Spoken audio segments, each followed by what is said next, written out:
Hi friends, welcome to my channel மாமா ஃபாஷிஷ்.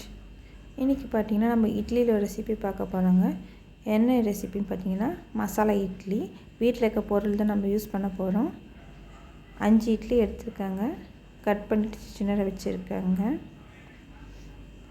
அதுக்கப்புறம் ஒரு தக்காளி கட் பண்ணி கிரைண்ட் பண்ணி மிக்ஸ் பண்ணியிருக்காங்க.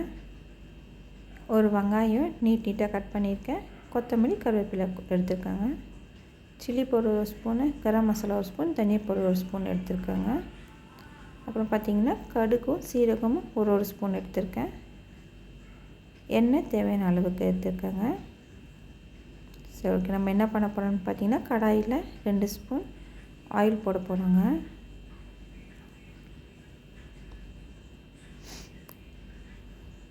அதுக்கப்புறமா கடுகும் சீரகமும் போட போகிறோங்க.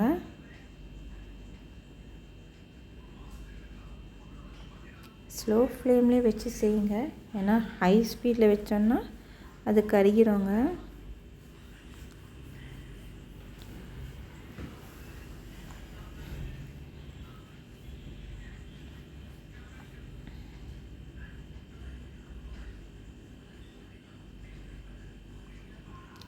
நெக்ஸ்ட்டு பார்த்திங்கன்னா நம்ம கட் பண்ணி வச்சுருக்க ஆனியன் எடுத்து போடுங்க.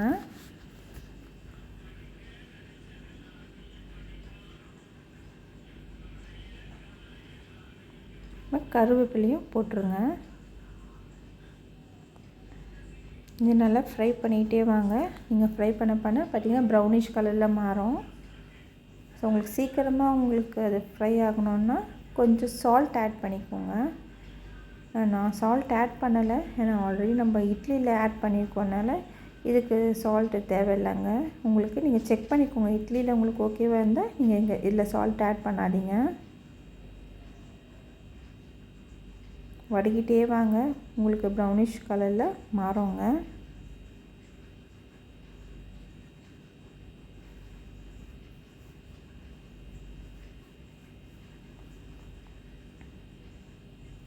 அதுக்கப்புறமா நம்ம அரைச்சி வச்சுருக்க தக்காளி இருக்குங்கள்ல, அதை எடுத்து போட்டுக்கோங்க. கலக்கிட்டே வாங்க. உங்களுக்கு இஞ்சி பூண்டு பேஸ்ட் வேணும்னா கூட போட்டுக்கலாங்க, எக்ஸ்ட்ராவாக உங்களுக்கு டேஸ்ட்டு கொடுக்கும். ஸோ கலக்கிட்டே வரும்போது பார்த்திங்கன்னா உங்களுக்கு கொஞ்சம் லைட்டாக தண்ணி மாதிரி உங்களுக்கு ஸ்ப்ரெட் ஆகுதுங்களா. அப்படி வரும்போது மசாலா வச்சுருக்கோம்ல, அந்த மசாலாவை ஆட் பண்ணிக்கோங்க. கரம் மசாலா, சில்லி பவுடர், தனியா பவுடர், இந்த 3த்தையும் ஆட் பண்ணிவிட்டு கலக்கிட்டே வாங்க. இப்படி கலக்கும் போது உங்களுக்கு கொஞ்சம் திக்காக வர மாதிரி இருக்குங்க.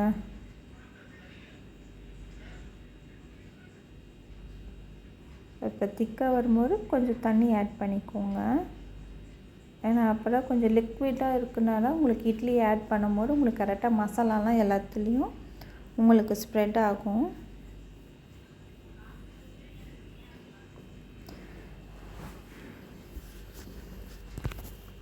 நல்லா மிக்ஸ் பண்ணிகிட்டே வாங்க. உங்களுக்கு கொதிக்க பார்த்திங்கன்னா கொஞ்சம் பபிள்ஸ் வருதுங்களா. அந்த பபிள்ஸ் வரும்போது நம்ம கட் பண்ணி வச்சுருக்க இட்லி எடுத்து போட்டுக்கோங்க. இட்லி போட்டுட்டு நல்லா மிக்ஸ் பண்ணிக்கோங்க. அடியிலேருந்து எடுத்து மிக்ஸ் பண்ணுங்கள், அப்போ தான் மசாலா ஃபுல்லாக உங்களுக்கு ஸ்ப்ரெட் ஆகுங்க. இது ஈவினிங் டைமில் கூட பசங்களுக்கு ஸ்நாக்ஸாக நம்ம செஞ்சு கொடுக்கலாங்க. நல்லா மிக்ஸ் பண்ணிகிட்டே வந்துச்சுன்னா உங்களுக்கு ஸ்ப்ரெட் ஆகுது பார்த்திங்களா. ஸோ உங்களுக்கு அந்த ஒயிட்டிஷ் இல்லாமல் நீங்கள் நல்லா மிக்ஸ் பண்ணிகிட்டே வாங்க. அவ்வளோதாங்க. நெக்ஸ்ட்டு கொத்தமல்லி எடுத்துகிட்டு போட்டுக்கோங்க.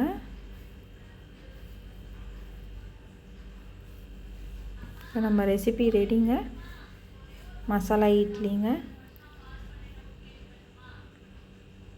செஞ்சு பாருங்கள். உங்களுக்கு பிடிச்சிருந்துச்சுன்னா லைக் பண்ணி சப்ஸ்கிரைப் பண்ணுங்கள். Thank you friends.